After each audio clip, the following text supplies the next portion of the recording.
Food இண்டஸ்ட்ரியில எப்படி KFC எல்லாருக்கும் ஒரு டஃப் காம்படிட்டரா இருக்காங்களோ அதே மாதிரி ஃபுட் வேர் இண்டஸ்ட்ரியில டஃப் காம்படிட்டரா இருக்கவங்க தான் விகேசி.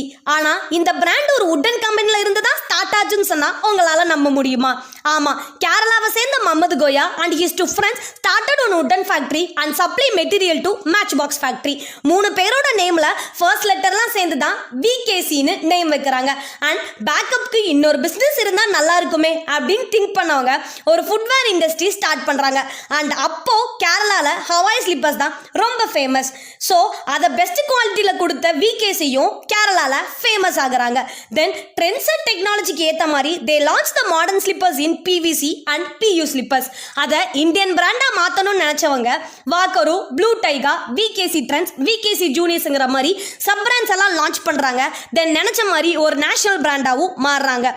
கம்பெனியில் ஸ்டார்ட் பண்ண இவங்க மறக்கவே முடியாத ஒரு பிராண்டா மாறினதுக்கு காரணம் அவங்களோட hard work, quality and trends and டெக்னாலஜிக்கு அதை அடாப்ட் பண்ணி இன்டகிரேட் பண்ணி ஒர்க் பண்ணதான். ஸோ நீங்களும் எந்த ஒரு ஒர்க் பண்ணாலும் உங்களோட ஹார்ட் ஒர்க்கையும் ட்ரெண்ட்ஸ் அண்ட் டெக்னாலஜிக்கு ஏற்ற மாதிரி அடாப்ட் பண்ணி இன்டகிரேட் பண்ணி ஒர்க் பண்ணீங்கன்னா நீங்களும் சக்ஸஸ் ஆகலாம் அண்ட் அவங்கள மாதிரி ஒரு மறக்கவே முடியாத பிராண்டா மாறலாம்.